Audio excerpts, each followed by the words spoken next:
Welcome back to another episode of the High Vibration Reset. I'm your host, Ciara Conlon.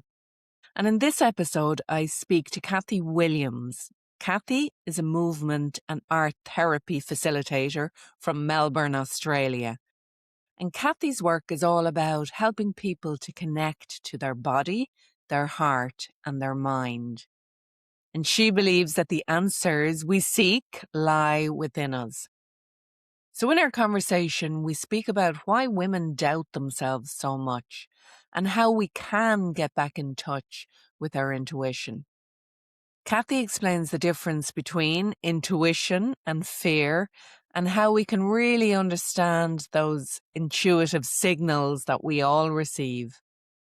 She also reframes healing in a very beautiful way. And the whole conversation, I hope, will open your curiosity about a lot of things. I hope you enjoy. Cathy, thanks so much for joining us all the way from Melbourne, Australia. Thank you for making the time to come on the High Vibration Reset. Yay. Thanks, Ciara. It's beautiful to be connected and beautiful to be here. Yeah. So, Cathy, I'd love to start with you telling us a little bit more about who you are, what you do, and how did you get into the work that you're doing now? Sure. So I am a movement and expressive art therapist. My business is called Intuitive Self, and everything that I do is with this through line to reconnect women in particular back to their intuition and relearn ways to feel safe enough in their body to start to foster that relationship again, to relearn how we can trust in and follow our intuitive knowing and access all the abundance of resources that lie within our amazing bodies. Fabulous. Yeah, right up my alley. And when I saw the name of your website, intuitiveself.com.au, for anyone who's interested in listening, yeah, I really wanted to talk to you because I know that you're going to give so much value to my listeners. So was there a moment, Cathy, in your life where, you know, you realized something had to change, or was there a moment where you had an experience where you felt deeply connected to your intuition? How did it all begin? Yeah, I feel like my intuition is something that I had a really strong sense of when I was a young girl. And I always had I carried this confidence of kind of knowing who I was. I was a little bit of a black sheep within my family. And yeah, was known for being quite confident. And I obviously never called it intuition at the time when I was younger, but I kind of, I felt pulls to certain things and I followed that and I didn't really question it. And as I grew up, I again would seek adventure and seek different things that felt really good to me, and there was that felt sense was there. But when you speak of, trying to find a moment in time where something shifted or changed, for me, it was a season of my life where before I met this person, I had a lot of different things that I was hungry for, that I was chasing, and I had been on this path of, following this intuitive sense. Many, many moons ago, during this period of my life, met someone, and this entanglement, as it became, was an environment which during that time I was very in this process of starting to question myself, let's say. And this confidence that I had carried, I didn't have that so much anymore. I started to question my decisions and look to this person that I was in a relationship with for the answers. And I felt like I was slowly kind of losing myself. Now, it's hard to speak about this in a framing where since this time I've done a hell of a lot of healing, and I recognize things now through the different therapy that I've done, through the different courses that I've done, but also with this educational piece around what psychological abusive relationships can do to your psyche and to your sense of self and your well-being. So at the time, I didn't really understand what was going on, but that piece existed where I was doubting myself and I was questioning my own authority and Mhm. my own decisions. It Yeah, I was in this relationship for a season of my life, and when I really started to recognize that I wasn't myself and I had this reflected back to me by my family and my close friends, I eventually left this relationship. And in the post relationship season, when I was diving into different therapeutic avenues, it was in this way and in this season of my life that I really recognized that actually, in the first week of meeting this person, my intuition had been very present.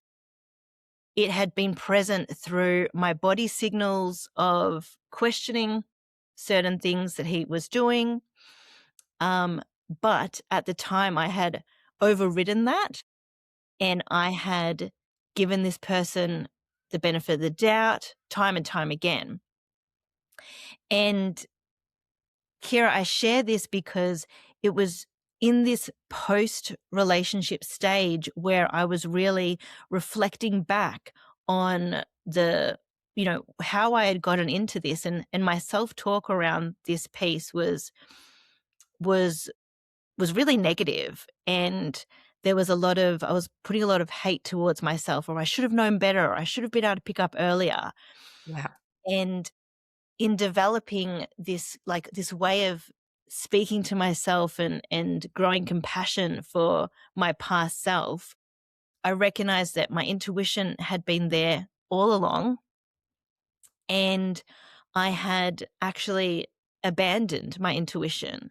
So this body of work that I've since developed is with such passion to reconnect people, because this is your internal guidance system. It can be an ally for you. We all know as you say, your answers are inside, but it's that we lose touch with what those signals are over time because maybe our logical mind or, other reasons people influence us otherwise.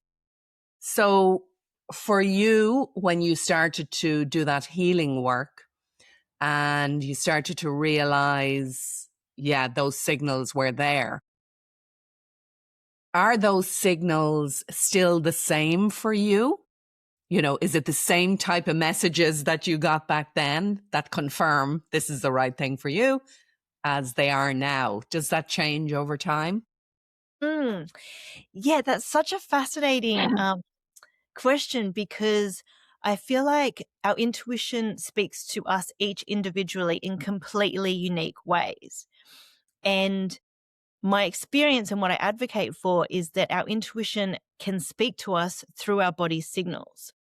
So at that time when I was healing, I had to do a lot of work on my nervous system so that I could actually work out what is fear based, what is coming from a place where I am, being really highly alert and discerning of danger, and what is actually a signal of, or maybe I don't feel comfortable, maybe I don't feel safe.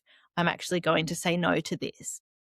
So being able to work out what is intuition and what is fear, what is a really strong yes and a really certain no, has been a journey, but it's been in developing safe ways that I can feel safe enough in my nervous system again to then be able to understand what those signals are. And I feel like as a therapist, the more that I have done that, the more I'm able to hold that space for others and be more attuned with what someone's body might be saying and track that in a session as well. Very good. So, in your experience, then, Cathy, with working with a lot of women, are there 10 or 20 signals, or is it infinite, the signals that can come or the signs? Are there certain typical ways that people know? Yeah. There's definitely some signals that I can share from my experience and the common ones that I see in female clients. But what I will preface is that what a particular body signal is for someone that might indicate, feeling unsafe or feeling uncomfortable might mean something completely different to someone else. So really getting familiar and getting curious with questioning like, oh, okay, how does my body feel in this moment? And what might that mean? And what might that be saying? So that we can develop our own particular body language is something that I'm really big on. But to answer your question, when we speak of intuition, we often speak of women's intuition or this gut sense, this felt sense. So some common sensations are like a gut pull, usually felt in the stomach, often lower back pain or that where our kidneys are really tightening, maybe because we're heightened.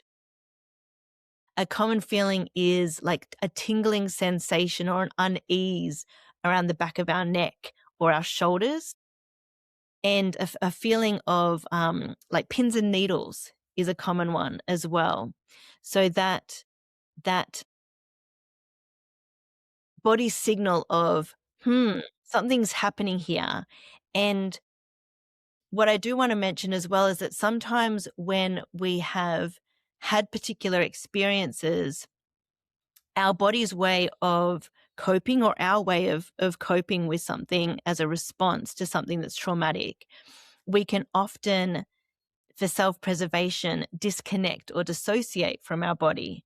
So in this way, safety is a really big thing for me. So that numbness has been a survival guide for many people, and learning gentle ways that we can start to reconnect with our body is really important. We don't just go straight from being numb to, oh, what is my body thinking, and trying to Yeah. determine that. So there's a bit of work to be done in between, if there is trauma, but also most of us need to relearn what our body is, what it's telling us, because we're so much in our head, we're so caught up with distraction in the world, that coming back into the body is alien for a lot of people and Yeah. uncomfortable.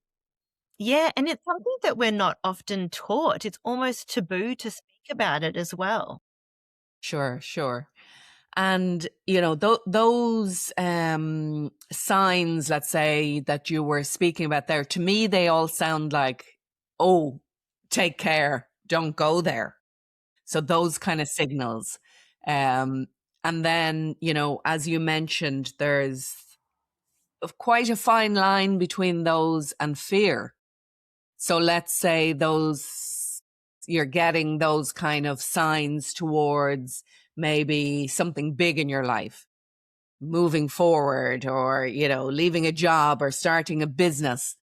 Of course, there's going to be an element of, a little bit of anxiety, fear around changing something big. So are there ways in which people can, I know it's difficult and different for everyone, but are there ways in which people can, distinguish or learn to, maybe it's journaling or maybe it's some practices that help them to kind of start to learn the difference? Yeah, beautiful distinction. So something that I really encourage is when we are having a particular response or in the example you've just given, if we've got a big decision to make or we're in a transition phase, so to speak, finding a pause to really check in with the body and start that dialogue with self is a really useful practice. So often we might feel, particularly if we're going a million miles a minute and we're really in our head, that we have to make decisions really quick. And so being able to find a pause and be like, okay, what is happening here? What's the response? And maybe there is that like, oh no, is this the right thing for me to do? And being able to distinguish between, oh, okay, yeah, that is a little bit of fear, but it doesn't mean that it's necessarily a bad thing to do, but it's more recognizing that you're having an emotional response to that. So in this way, one of the practices that I encourage with this dialogue with self is how can we create more ways that we can be compassionate? So when we're recognizing a feeling, we can be like, okay, yes, thank you for showing up. Thank you for your guidance. I'm actually still going to do it because this is what feels right for me to do, but I'm recognizing the fear. Some of the things that I speak about in my book and I encourage my clients to do is get really creative with the ways that they're dialoguing with self.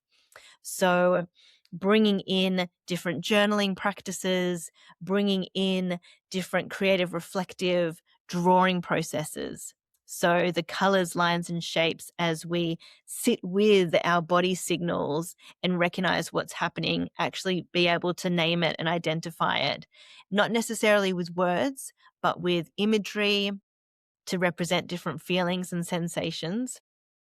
And we're kind of mapping what's happening. And in that, you're naturally building a relationship and being able to have a dialogue with different parts of yourself that are showing up at any one time. So you find the creative process to be really helpful in this whole area. Your book that you mentioned is called Body Wisdom, is that right? Yes, Body Wisdom, a guide to connecting with your intuitive self. I haven't had a chance to read it yet, but I will be reading it after this, Cathy, definitely. So, you know, you also speak about curiosity in terms of getting in touch or finding ways to get in touch. So speak to me a little bit more about that. So what I found when I really sort of ventured into my own healing was that there was a lot of ways that I was judging my experiences. So I was either judging my past self for choices and decisions that I made, or I was judging my actions in the moment. So my approach then became, okay, how can I, instead of judging what's coming up, be really curious and information gather? And this is the way that I approach and encourage my clients to approach how they foster that relationship with themselves. So this curiosity lens means that we can go in, we're not necessarily looking to do what society encourages and fix a problem straight away. We're being really curious as what's there, what do we need in this moment? We don't have to jump straight to solution. Maybe we need to actually feel what is coming up. Oftentimes, you know, for multiple reasons, feeling our feelings can be overwhelming. We can feel like we don't have the resources. We can feel like we don't have the time. What I really encourage is, okay, how can we find ways to start to weave in particular practices where we're peppering in some self-care during our day, during our week, during our schedules, that means that we're not suppressing everything and containing everything, but we've got some healthy avenues to actually express some of this emotion. And that can look like, and what I encourage is actually getting the body moving. And it's all very intuitive with how that works, getting us expressing out onto the page, whether with colors or words. This creative self-discovery, if you will, has this through line of curiosity because we're just being curious about what is there, so that we've got an opportunity to express and get to know these parts of ourselves better. It sounds fabulous. It sounds like a very feminine approach also in terms of, the alternative, which would have been my style. As you mentioned, what's the solution? I'm feeling something. I don't want to feel this. Push through, distract myself, look for a solution to all my problems quickly. And if I didn't do that, I would criticize myself. Mm. And that is a big part, I think, of both personal growth and healing and I actually mentioned this last night in one of my coaching groups, where we start to get that awareness of our behaviors or of the things that we don't particularly like in our lives, the habits that we have, and we can see ourselves doing them. Whereas before we were kind of unconscious to them. And then we start to get to that place where we become conscious and we see it almost in the moment. But then what happens with a lot of people is the judgment and the criticism. I should know this. I've already, learned this. Why am I doing this? And then I was saying the next phase is when we can look at it without judgment. And we can look at it and go, as you say, maybe with curiosity or with acceptance. So there you go again, but that's okay. We're human. We make mistakes. And how can I be curious about this next stage? How can I be curious about how do I maybe behave slightly differently or add in something that lightens me when these things happen? So it's a really important point that you're making, and is this compassion, forgiving ourselves, which allows us to move on more quickly. Yeah. Oh, that's so beautiful, because it also reminds me that, like, we're not on this pathway to perfection. It's so important for us to not be so harsh on ourselves, and that we are so human, and that's okay, and we're learning along the way. And how can we continue to show up and show up with compassion for ourselves and everything that we're experiencing. Yeah, yeah, yeah. So when you bring in the creativity, so do you do these type of exercises with everybody that you work with, Cathy? Or does it depend on who you're working with and what their needs are? Yeah. So a there's always body awareness processes, because we always presence the body in a session. And for some people, that might be a real challenge. For some people, they might find that a really easy entry. It really depends. And there's always a level of intuitive movement. And when I say that, it is not me directing how someone moves, but rather getting them curious again as to how their body might want to move in this moment. And that could be and look like anything from, with that raised awareness, adjusting their position in their seat as they find what's more comfortable. And even though that might sound really small and subtle, that is actually getting them more in their body, more grounded and more embodied, so that their felt sense is more online, so that they're therefore more in touch with their intuition. Okay. And then usually there's always an integration. So that integration could be an invitation to draw, an invitation to create, or an invitation to do some writing practices. But the way that my sessions work is, I see myself as the facilitator. I hold the space, and I am able to intuitively guide with different processes that are coming up that are tailored to the client, and the client brings the content. So with whatever we're working with, whatever's present, and then these processes are brought in as invitations to explore. Okay. So what I'm understanding is also that when we are more creative, when we allow some creativity into our life, it brings that connection back a little bit more. Is that right in saying that? Is that what you've experienced with people? That Yeah. So I feel like a, a, a way to describe it is, often with with traditional talk therapy, there is a potential to get caught in a story and a narrative where we keep going in a loop. So the way of weaving in the body and weaving in movement processes and the creative processes, it's being able to tap into the psyche in a different way and support the subconscious and the inner resources that might want to come through. So someone might be talking about something, and as we presence the body, there might be another way to describe it that isn't necessarily having to retell a story or go back into a memory, but create a new narrative with a drawing. And there might be a particular symbol that comes out of that that can represent something new for that person. okay. And if people are not, so for people who are not going through therapy or don't feel like there is so much of a need, let's say, but they do want to get in touch with their intuition, do you think creativity is an entry point? Absolutely. Absolutely. In a short answer, yes. Yeah. And for the people who say, well, I'm not creative, have you any suggestions? Because a lot of people feel that they've lost touch with what they enjoyed maybe as a kid, or maybe they never got the opportunity to explore different creative practices.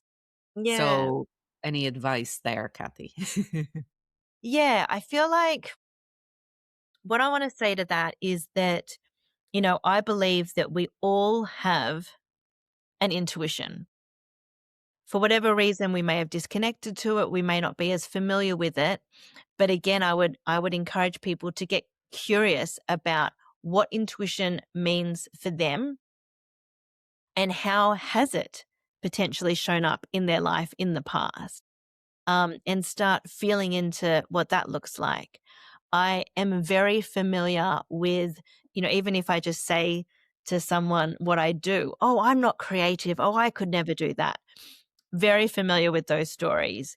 And Ciara, I push back on it. I like to challenge it and I like to say, well, creativity doesn't have to look like moving your body and drawing. What gives you that feeling of expression and joy? And that could look very different for multiple people. My partner finds joy and his creative outlet in being in the garden and tending in that way. And I know that many different people have many different avenues, so I would really encourage people to follow their own intuitive impulses of what's something that they've always wanted to do but they've never made time for, or what's something that they used to do a lot of but then it sort of fell to the wayside, and pick that up again. Or what's something that you just feel good doing, something that uplifts you? Because often as well, we think of creativity in a very narrow lens, that it has to be painting or making something. Actually, I think it was after I was one of those people who say I'm not creative at all. And I think I was still saying that after I'd written a couple of books. So, but to me, the books weren't creative. They were self-help books. So there was no creativity in that process as far as I was concerned. I come from the very masculine way of seeing the world, which I've had to definitely work on embracing my feminine. And yeah, and I think actually it was COVID that helped me a lot with that. Right. Um, I ended up sewing, I was always a bit of a knitter. My mom was a knitter, but, just exploring all different ways in which we could create gardening, tending to my plants. Mm, Um, so there was all of a sudden space to explore. And I think, yes. yeah, a lot of people have experienced that over that time. So, Cathy, why do you think so many women struggle to trust their intuition? Mm. I feel like there's so many layers to women's experiences in a society, in a Western society, where we're not encouraged to follow our intuitive knowing.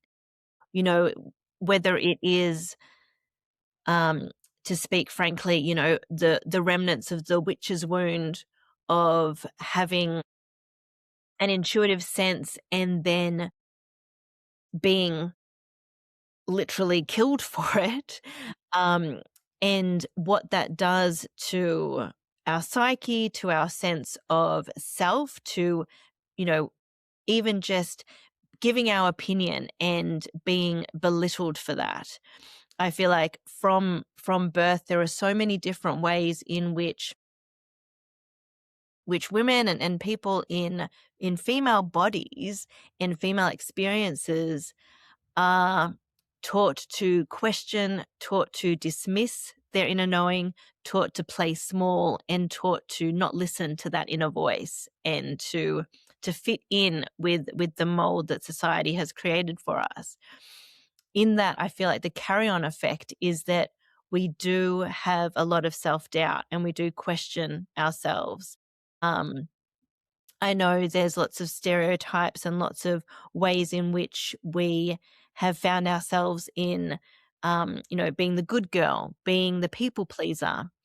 And again, we are putting someone else's opinion and comfortableness and preferences above our own.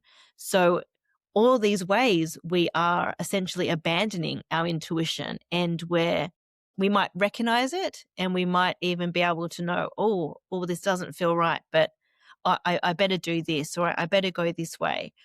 Um, and it's, yeah, to be honest, it's really hard to press against that and to challenge that. And we're pulled in different directions, and it can be quite a challenge to stand up for ourselves and to, in the moment, follow our intuitive knowing.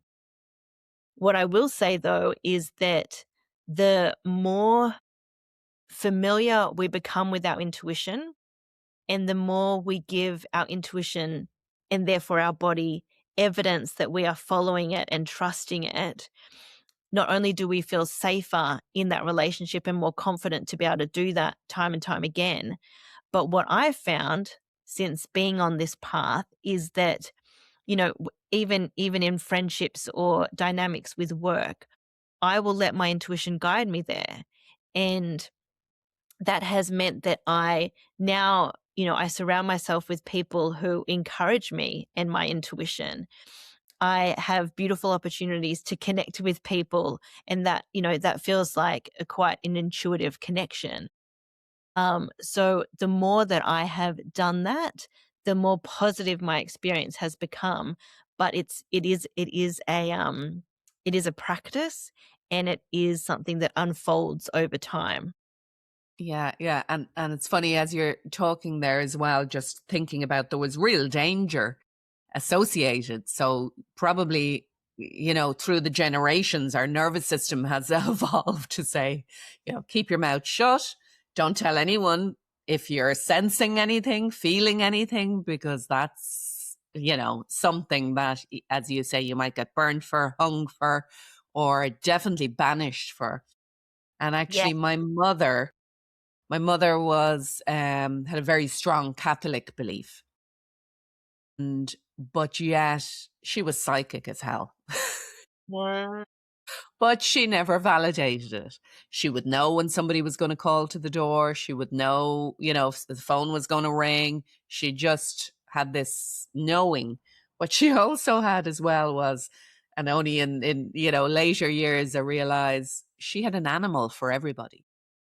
So not only was she psychic, she was probably, had a shamanic side to her where she could see everybody had an animal. She wouldn't tell us, um, because she didn't want anybody to be offended by their animal. Or so, it's interesting that this other part of us, and this is where I want to go with my next question is, for you, what is the difference between being psychic and being intuitive? And I know there's quite a scientific explanation for intuition, and that our senses and our, subconscious is picking up information from the environment. But there is, of course, a fine line then into our spiritual beliefs. So Mm, can you talk a bit about that, where you understand things to be? yeah, I can. I love that invitation. Thank you. I'm, in when I'm working with clients, I don't ever speak to my personal beliefs, because I really want to encourage them to connect with intuition in whatever way feels good for them. But with you and with your community, I can really proudly say that, my intuition and my connection to spirit is really strong and kind of one in the same. So I I didn't grow up religious, and I had a mother who, I've got this beautiful memory of sitting in one of my favorite natural spots in the world, watching a sunset, and mum saying, "Oh wow, like, can we give thanks to Mother Earth here, and give thanks to the sun." And um that connection was always really beautiful, and I've carried that with me, and I feel very connected in beautiful ways to Mother Earth. And when I am doing these practices, you know, when we speak from a science perspective, I was never one that was able to meditate. I was never able to sit still and find that place of peace. However, when I move my body, when there's music happening, when I get into like a functional meditation space, I like to call it, of doodling with different colors, lines, and shapes, I'm in a space where I feel deeply connected, and it feels like it opens up this portal where I'm able to connect with spirit. And in this place, not only do I feel a really like nourishing, warm, beautiful sense of belonging and safety, but I feel capable. I feel really wise and really capable, and um I know that that's not just my human existence. There's something bigger than me there. And I don't really need to know what that is or define it, but I feel it, you know? Yeah, yeah, that's really beautiful. And you're very fortunate to have had experience of a mother like that who, allowed that sense. You have a friend who, actually a friend who was on the podcast, Sally Murphy, who was just back from Mexico. And she was speaking about all of that, connection to the earth and how beautiful it is to, thank all of the earth and the sky and the stars and everything we have, and to really acknowledge that and how important it is for us right now, to Mm. connect with the earth and to help heal um, the damage that we have done. Um, so, yeah, coming back to that idea of that connection, and honoring that connection, and being open to it as well, because we live in a world where well, most of us, not everybody, but I'm stereotyping here. Growing up in Ireland, there was none of that connection to nature, none of that connection to spirit. We're a, Catholic Christian society, and that's what dominated our school going years. And this is the rhetoric that we've learned. And I only opened myself through a process of, first of all, kind of learning somatic practices. And then I did a wonderful course with a podcast guest that I had on, Moira Geary, her QTT course, which taught us how to help clients to emotionally let go of emotion that they were holding or carrying. And it's a really powerful practice. And it helps to, lighten the load. But through that, I started to feel things. I started to feel energy. Well, at the time, I didn't know what was going on, but definitely there were changes in me. And from there, I went on to explore, to understand the world of energy, and gradually, that the avenues I went down, they were never things that I planned or thought about. It was like the next course landed in front of me, or the next coach or mentor, or everything just flowed with no intention setting, no goal setting, which I would be a real goal setter. It just landed in front of me. And yeah, and that was where I started to make my connection, where now I'm, very intuitive with my clients. Things pop into my head that I shouldn't know or couldn't know, but, and it's allowing that. And often I close it down again because I work too hard and I don't play and I'm not curious and I'm, too rigid in what I'm doing. And then I realize again, when I give myself space, when I go back into nature, when I slow down, this connection opens up again. And from that start of where I started, I didn't know that I needed to heal. So if anyone had said to me 10 years ago or mentioned the word healing, it would have meant nothing to me. I had no healing to do. I grew up in a, normal household. Nothing very strange happened. My life was normal. I didn't have healing. So, that awakening that we all have healing to do. Can you talk to me about that, Cathy, and your experience of, what does healing look like? Mm. Thanks so much for sharing a part of your story there, Ciara. That was beautiful. I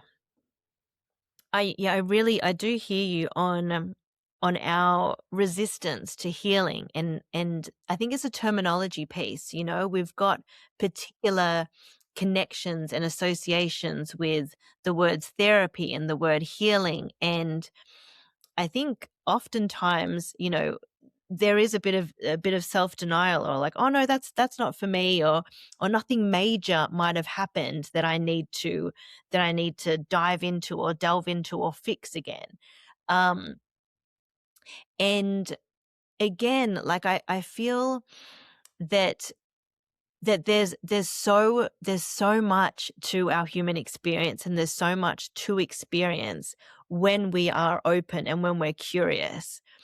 So healing doesn't have to look like, month-long stays in a monastery or week-long retreats. What I really encourage healing to look like is, how are we getting curious about what's going on in our world, whether that's in our body or in our heart, or even in our mind. It really is not about giving too much preference to one over the other. We're trying to work really holistically here, but really encouraging a way where we're connecting with ourselves with intention. And it could be to change or even subtly shift something that's happening in our world. And I think those questions that people can ask if they're listening to this and they're like, "Oh no, it doesn't apply to me. I don't need healing. That's not my forte." Is there something in your world that you would want to do differently or look differently? Is there a particular characteristic that you'd like to embody? Or is there something you want to cultivate in your life? We don't have to always look at healing as something that we have to fix or that we're broken. I feel like as women, we naturally carry a lot of that anyway, um, generally speaking. But how can we reframe this and be like, oh, is there something that I want to grow more abundance with? Because that can then set us on a path of again being curious and seeking to grow and develop in a way that can be quite beautiful. You have some beautiful oracle cards. Yes. What do you use the oracle cards for? um so the oracle cards, again, and I'm gonna mention my mum now, is so when I was younger, I was given this book by my mum, and every page had a different quote on it. And the invitation was to hold the book in your hand, think about a particular thing that was happening in your life or maybe a question. And the idea was to open the book and there would be your answer. And actually that was my first, again, we didn't use the word intuition at the time, but that was my first introduction with this practice of sitting with, really intentionally sitting with yourself and asking your intuition or the divine or a book a Yeah. question and receiving some wisdom. Now the oracle cards, and I think from that book, I've always had a really beautiful fascination with oracle cards or with self-help books and divination tools, so to speak. So the oracle cards really came from, again, this invitation to invite people into a practice to take that pause and to sit in the sacredness, of being with self and ask a question and receive a message.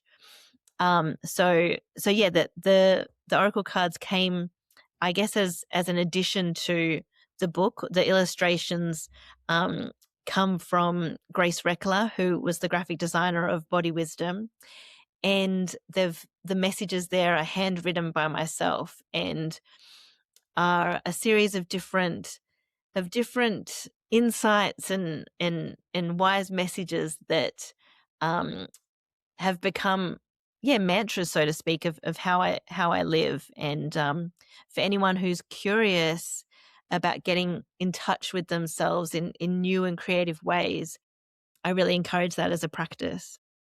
Sounds fabulous. Yeah, I'll be having a look at them as well. And another thing that you encourage people to do is to write a letter to their intuition. Yes, How does that's that right. work? How do we do that? How do we do this? So people can download actually the free PDF from the website, and yeah, like getting really curious about, okay, what is my intuition? How does it show up? What does it look like? Does it have an image or a symbol or a visual that accompanies it? Um, but it really is an invitation to sit and have a dialogue with this part of yourself. And again, we don't have to know what it is and what it looks like. And that conversation starter is something that the letter PDF really encourages. And I've got quite a few prompts there that I'm sure at least one of them will resonate with people. Fabulous, fabulous. So, Cathy, what does high vibration living mean to you? Ah, high vibration living, to me, and the way that I show up and move through the world, feels like leading with my heart, intentionally connecting with this part of myself that is really secure in who I am, and brings with it a really hopeful and compassionate lens to humanity, and is a really nice reminder of what it means when we are connected with this part of ourselves, in the hopes that, and I go off course sometimes, and I'm not always in high vibration, but to be able to return to that part of myself through different practices that bring me back time and time again, it means that I feel more, I guess what I was saying before, with intuition and spirit, I feel more connected and more capable, um, to keep showing up in this human existence. Beautiful. And just as you're speaking as well, I'm thinking that a lot of the times, I think, to be more in high vibration, I think in my experience, it's removing the things that are low vibration rather Mm. than it being a big act to try and achieve something. It's letting go of the things that get in the way. Um, Oh, that's a nice reminder. so those practices, what would you encourage somebody to do? Is there one little practice, one little tip? I know there's lots of things that we could be doing. Where would you suggest somebody starts? Mm. Probably two main places, and, with that curiosity lens, I would really encourage people to presence the body more. So I know that we live in our mind a lot, but how can we just start to pepper in that presence of the body and that awareness with the body? And that can be as simple as, finding that pause and being like, oh, how does my body feel in this moment? What does my body need in this moment? Um, and I know you said one thing, but I'm just going to add in the getting Please do. curious. Getting curious about intuition and how that may have already shown up in your life, and starting that, yeah, if it calls to you, starting that letter to your intuition. Sounds amazing. Um, Cathy, thank you so much for sharing your wisdom with us. We will put all the links to everything we spoke about, her book, her oracle cards, her website, the letter to your intuition. We'll put all the links below in the show notes, and do check her out. A beautiful human being that I am so delighted to have connected with. Oh, Thank thanks, you. Ciara. Thank you. It's really beautiful to, yeah, be in conversation and to, yeah, go into all these different worlds. I really loved your questions. They made me feel really warm to remember that connection with spirit is needs to be on the forefront. Fabulous.